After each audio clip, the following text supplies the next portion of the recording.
Hello guys, welcome back for another video of Service Reset My Car. Today I'm going to show you how you can reset the service interval of a Renault Megane. It's a 2019 model. This is a bit different than the previous model, so I'm going to show you how you can do it for yourself. After changing the oil and the filter, you have to reset the indicator on the dashboard. I'm going to show you how to do it for yourself. Before we start, our YouTube channel is Service Reset My Car. We'd appreciate it if you subscribe to our channel, give us more support by liking our videos.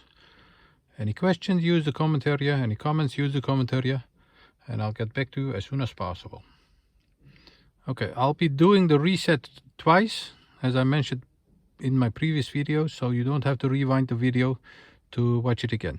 Okay, let's start. When we, first of all, press or turn the ignition onto the second position, so don't start the car, just press it like this. When the ignition is on to the second position, then we're gonna use this button over here, the scroll button, and find in the center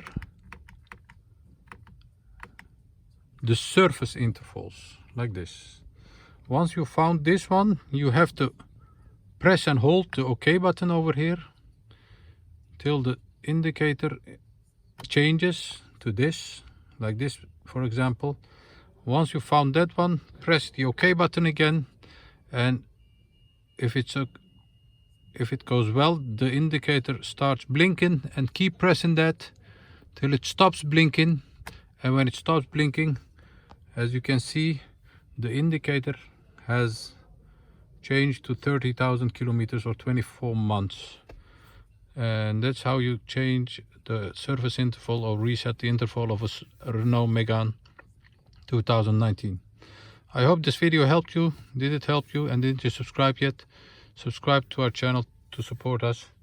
And I hope to see you next time with another day. Stay safe. Bye bye.